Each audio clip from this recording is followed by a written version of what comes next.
Oh, hey guy.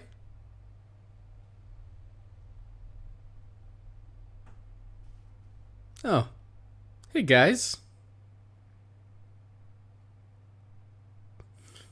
Uh-oh.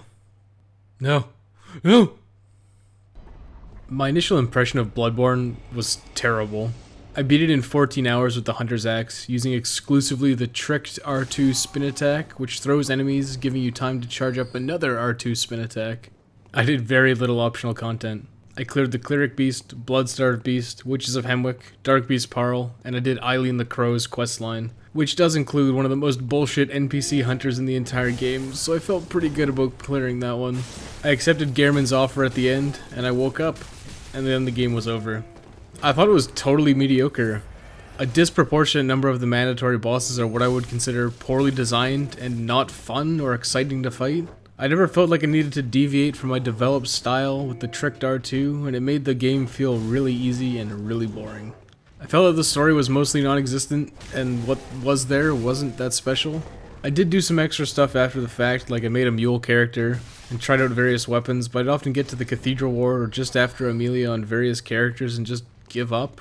Then everyone started raving about the DLC, so I decided to give it another shot. And I'm glad I did. It made me appreciate the game a lot more. If my initial impression was a 5 out of 10, the second was probably a 9 out of 10. I made an effort to do most of the content. I actually have a list of stuff I have left to do, so I'll just go over it real quick. So while I haven't done everything, I feel like I've done more than enough to give it a very, very fair assessment. Combat overall is much faster paced than other FromSoft Souls games. The trick weapons for the most part are all really fun to use and viable. The tricked forms feel distinct, especially when you compare it to like Dark Souls 1 or 2, where 1 or 2 handing doesn't feel much different. Most weapons have a fast form and like a slower form, usually with more range, so you can adjust to the scenario without having to hold or upgrade a second weapon, which is really nice considering upgraded materials are pretty rare early on. You've got the rally system, which lets you recover health after you've been hit by attacking, which encourages you to stay on the offensive instead of backing out to heal. The revised parry and backstab system works really well and strongly encourages good positioning and timing. When you're locked on, you do more of like a dash than a roll. I like that a lot, since the dash has way less recovery time, and it makes repositioning easier and faster than just rolling. You can still roll, but only when you're not locked on, which is another dynamic that makes swapping between locked on and unlocked viable, and combat more interesting as a result. Dodging also uses very little stamina, which means you're often able to dodge a string of attacks and still be able to attack after. The lock-on can be kind of janky at times, especially when you're on like unlevel surfaces like stairs. Then there's the standard issues with FromSoft games like delayed or eaten inputs and messed up hitboxes, which can be frustrating but not necessarily game breaking. The old Hunters DLC basically doubled the amount of weapons in the main game, and it included a few weapons for very niche combination builds, which is great. There's a lot of diversity in how the weapons feel. I mostly use the Saw Cleaver and the Hunter Axe for my playthroughs, but I did try a lot of the other weapons out. I intended to use the Kirk Hammer, but it has a very odd damage sweet spot which is hard to get correct. Most of the time you hit enemies with the shockwave of the impact, which does significantly less damage than a direct hit. It's hard to get the correct hit, which made the Kirk Hammer feel quite weak to me. I also tried out Ludwig's Holy Blade, but I found it inferior to the Hunter's Axe and Saw Cleaver in terms of speed and power, even though it was incredibly overpowered pre-nerf. I did try out the Threaded Cane for a bit on one of my mule characters, and honestly, it felt like trash, even at +9 and 40 skill against the early enemies. The Saw Cleaver feels better even in a dedicated skill build, and there are better and more interesting skill weapons, like the Burial Blade or the Blades of Mercy. There is a bit of overlap with things like the Saw Cleaver, Saw Spear, and Beast Hunter Saif feeling quite similar, but each has their own benefits to using them. The Beast Hunter Saif has a really good dodging attack, and the Saw Spear has superior arcane scaling, so it's a far better weapon if you're doing an arcane build. Guns are mostly just for parrying, but if you have a Blood Tinge build or using something like the cannon, they can be effective for damage. If I replayed Bloodborne again, I'd definitely try an arcane build or a Blood Tinge build. I think those are harder to get the ball rolling compared to standard skill or strength builds. I actually have an image guide on how to get started on arcane builds from the net, which I'll probably use if I ever replay Bloodborne. Arcane builds get some fun and cool tools like the Executioner's Gauntlets, and some unique weapons, which I think is probably one of the more interesting ways to play Bloodborne. Blood Tinge has more emphasis on guns, and a few weapons specific to them like the Shikage. I think that Bloodborne having less weapons that are unique is important. The Souls games have what I would consider weapon bloat, since a lot of them are almost identical besides maybe one attack. Outside of the Saw Hunter, Saw Spear, Beast Hunter Saif that I mentioned, and Ludwig's Holy Blade and the Kirkhammer sharing a common sword in the untricked form, most of the weapons are unique. The Chalice dungeons are something that felt underwhelming to me. The concept of them is a great way to add a lot of replayability. I was sold on them being randomly generated dungeons, but I guess only a certain type of chalice is random. The chalice dungeons you get from bosses have predetermined layouts. It's bad because they feel random, and the level design the series is known for is just not present.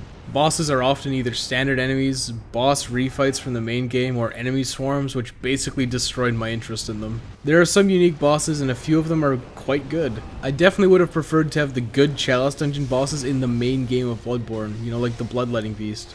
The Chalices were boring, so I stopped doing them. I did want to fight Queen Yharnam, but I didn't want to continue doing 3 or more Chalices to see it. So compared to Demon Souls or Dark Souls, there's very little in terms of world pickups. World pickups played a huge role in Dark Souls, as discovering new magic and equipment was a fundamental aspect of exploration. Most pickups in the world are actually just consumables, like Quicksilver bullets and blood vials, which makes exploration and discovery feel really underwhelming. There are some weapons and armor and runes to find which offer some added bonuses and customization, but it's not even in the same ballpark as the exploration and discovery in Dark Souls. So a great part of progressing through Yharnam is that as you kill bosses, the night progresses. This manifests in different enemy behaviors and a visual aesthetic change. After you defeat Vicar Amelia, the giants in the Cathedral Ward go into a state of dormancy and stop patrolling around. Certain enemies appear during certain times of night, like the Bagman, or I guess the Kidnapper, some people call him. It also affects the difficulty of some areas, like Hemwick Charnel Lane, being significantly more difficult later on due to the more dangerous enemies coming out at night. The skyline changes colors dramatically through hues of purple and red throughout the game, which makes the backtracking a bit more interesting. The first time I played Bloodborne was completely blind. I was on full media blackout outside of the initial teaser I saw. I said it in my Order 1886 review, but I like werewolves a lot, and I like the direction that Bloodborne was going. Hunters fighting werewolves, and eventually returning into beasts themselves from exposure to the plague. Then it just takes this science fiction horror twist, and we're suddenly fighting aliens and Lovecraftian horrors. I appreciated it more in my second playthrough, but honestly, I don't think the game needed it. I know a lot of people love it, but I would have liked a game where I hunted werewolves and vampires in old-timey London, which apparently just doesn't exist, since they all have some backdrop or subplot that takes over. I think that the twist works well, especially because it goes into more detail about it in the Old Hunters DLC. Bloodborne is probably the single hardest game in the Souls series. It makes Dark Souls look like a joke. The first enemies and bosses you encounter are much tougher than the introductory enemies in the other games. You don't have shields in Bloodborne in any real capacity, so you're forced to learn how to dodge. It was a bit of a learning curve getting used to not having a shield, even for me, a veteran of the series. You really need to rely on dodging and positioning much more in Bloodborne, and a lot of the mechanics actually benefit strongly from good positioning. I'm just gonna mention this right here, but I think the Frenzy mechanic is fucking terrible. Frenzy is a status effect, and once it builds up, it can tear up to 70% of your max health, and that just isn't fun. You can take sedatives to reduce it, but I think it's a genuinely awful mechanic and status effect. Sedatives are fairly rare, and Frenzy can build up insanely quickly in some areas. There's also a catch-22 with Frenzy, because it involves the insight mechanic. You want high insight to see the cool changes to the enemies in the environment, but it punishes you with faster Frenzy buildup. It makes the final area in the main game much more difficult than it needed to be. I just ran through that area because honestly, fighting enemies with constant Frenzy buildup would have been infuriating. I'm probably going to get a lot of flack for this, but I struggled with Rom, the vacuous spider.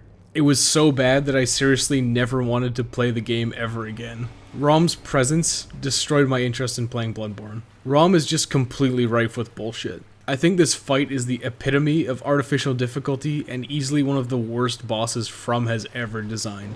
Rom summons spiders that have an attack that can one-hit kill you even with like 40 vitality, and I tested it on my mule character. It's a double sickle pouncing attack and it just annihilates you. Made worse is that this attack often comes from off screen, making it even more annoying. You can either try and kill Rom by ignoring the spiders and DPS race him, or start clearing out the ads and then fight Rom. After the first phase, Rom uses a shitload of magic that forces you to dodge constantly, which means you have horrible positioning and little stamina to actually kill the spiders or damage Rom reliably.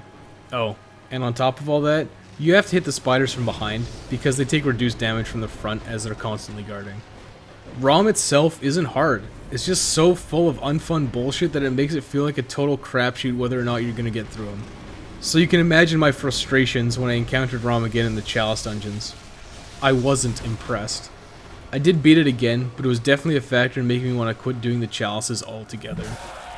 The majority of the content in the Old Hunters is significantly more difficult than the rest of the game. The only part I thought was genuinely easy was the one boss that really lives up to its name, the Living Failures. I ended up running through the majority of the Hunter's Nightmare and completely through the Fishing Hamlet because of the sheer number of enemies. It's a bad habit I developed from Dark Souls because towards the end of the game, you don't really need EXP or items. It's faster and easier to just run past the enemies, even if you die a few times trying to find the correct route. You'll eventually make it to the lamp shortcut or find the boss. A lot of people struggle with Ludwig, but I honestly feel like the Orphan of Kos is easily the most difficult boss and a very fitting ending to the DLC. I had so many attempts at Orphan that I actually left the area, explored for more gems, upgraded stones, and grinded some levels before coming back and finally beating it. It is easily the most difficult boss in the game due to the sheer aggression and the strange way the hitboxes work. A lot of Orphan's attacks have a very delayed, slow sweep at the end of them that still counts as a hitbox, so getting used to dodging correctly is quite difficult. The second phase of Orphan cranks it up to 11 in terms of insanity. All of the attacks are faster, all the attacks are stronger, all of them have larger AoEs, and you have very little wiggle room in terms of dodging and getting your own hits in. I actually think Orphan of Kos is a contender for the best boss fight in the series. I think it's perfect. It's exactly what it needed to be for the finale of the DLC. You've got a really high octane fighting against an enemy that's got this uncanny appearance and deceptive speed. The accomplishment I felt when beating Orphan was just the best. First playthrough of Bloodborne was around 14 hours. I grinded a bit because I actually missed the way down to Old Yharnam and grinded the 20k souls for the key to get to Amelia. My second playthrough, including most of the DLC, was just shy of 20 hours. Obviously knowing where stuff is, where to go, and what's good plays a big factor in the time despite clearing a lot more content. The Old Hunters DLC took me quite a while. The optional content that I missed in my first playthrough kind of got sidelined until the late game, so it was a bit easier than it could have been had I attempted it as soon as possible. Bloodborne is quite linear. You have to do most things in the intended order, and there really isn't a lot to do in between. That kind of sucks because it makes Yharnam feel very small scale. There are also a lot of dead ends in Bloodborne. The Cleric Beast just straight up ends in a door that cannot be opened, despite it being very clearly connected to another part of the level that you can actually get to from the other side. Witches of Hemwick ends in a wall, and the same with the Blood-Starved Beast, but then you find that it actually opened a door in the Cathedral Ward which feels completely out of the blue and weird. Bloodborne has the most interesting combat mechanics of the series, and it's wrapped up in this game that's just kind of underwhelming for the majority of it. It starts great, and it finishes strong, but the majority of it is just in this valley of mediocrity. You start off Bloodborne in Yosifka's clinic getting a blood transfusion as a remedy to some unknown ailment. After getting the transfusion, you enter a kind of crazy dream-like representation of Yharnam. You get killed by a werewolf or escape and you enter the Hunter's Dream. You talk to an old man in a wheelchair named Gehrman, who tells you to find the Healing Church and to seek pale blood. Then you just kind of fight through the game and you end up eventually killing Rom, which was apparently creating a barrier preventing people from seeing the horrors all around Yharnam. Then you're transported by one of the horrors to another nightmare where you fight a great one, Murgo's Wet Nurse, which causes the dream to break down. After returning to the Hunter's Dream, Gehrman offers you a choice to wake up from the dream or fight him. Bloodborne's story is kind of hard to summarize. It's not even that I didn't pay attention, it's just that it's incredibly light on what's going on.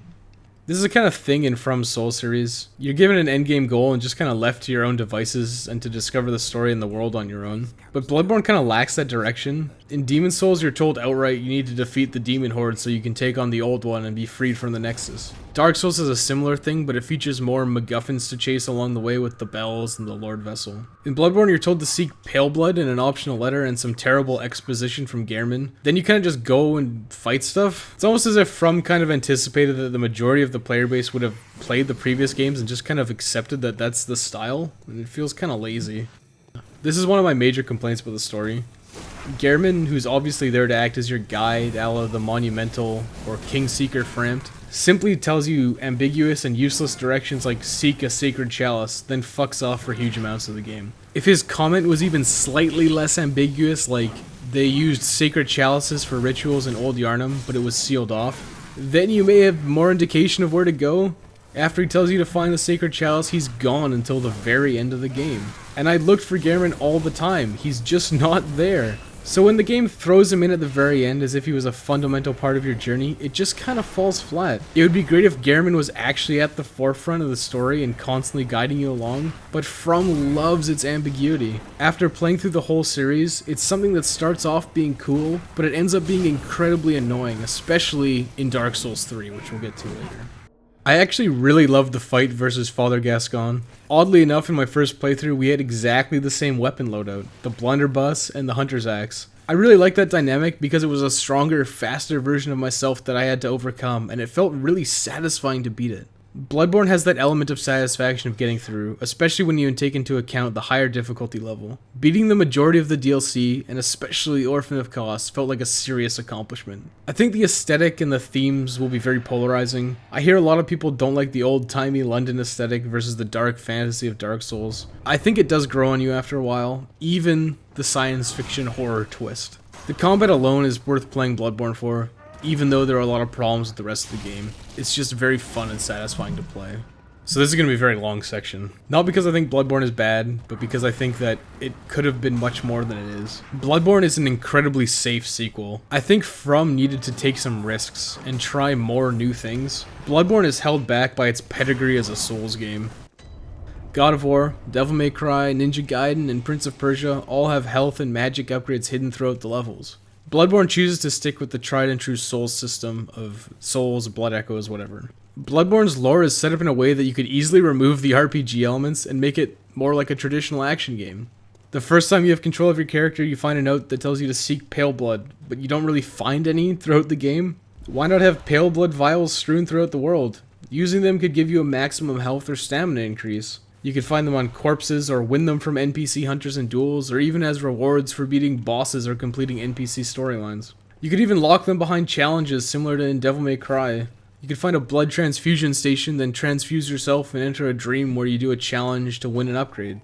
This is established right in the beginning of the game in the opening cutscene where you first encounter messengers and the bloody werewolf at Yosefka's clinic. I think the RPG elements and character building actually hold Bloodborne back a bit.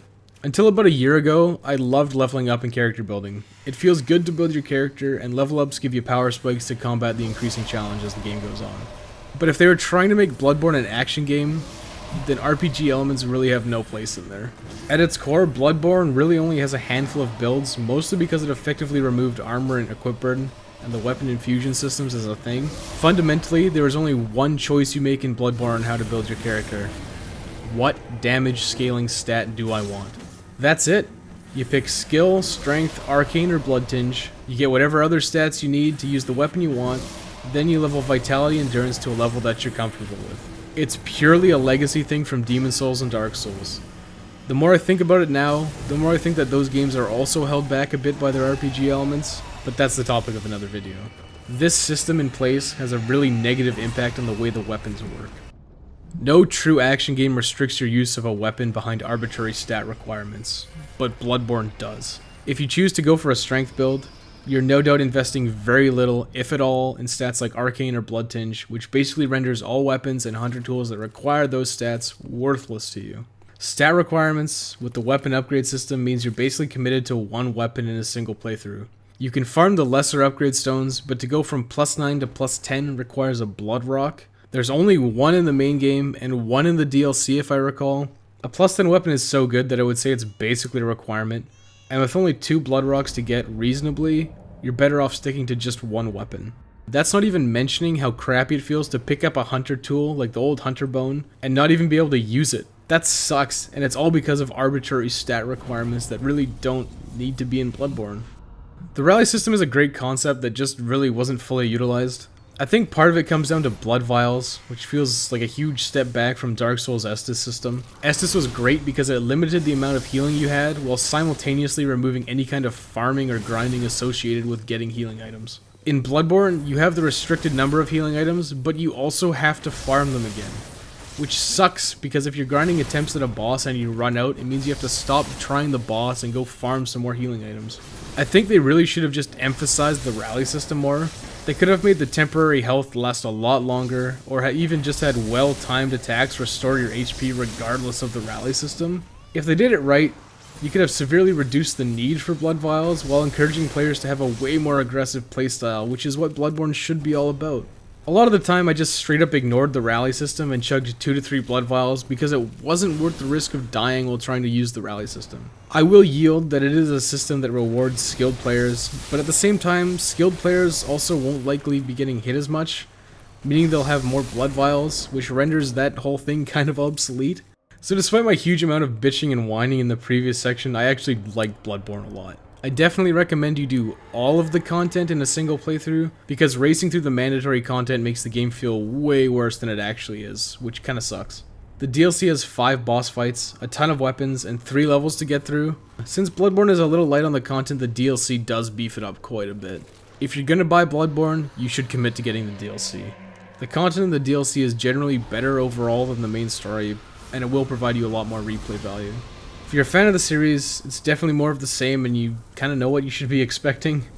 If you're new to the series, Bloodborne might not be the best jumping off point because it is much more difficult than the other games. You know, that being said, your first Souls game is always your hardest. It's definitely worth it if you've got a PS4.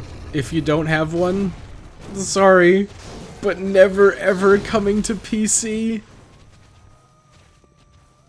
The Codex Astartes. The Codex Astartes. Codex Astartes. Codex Astartes is a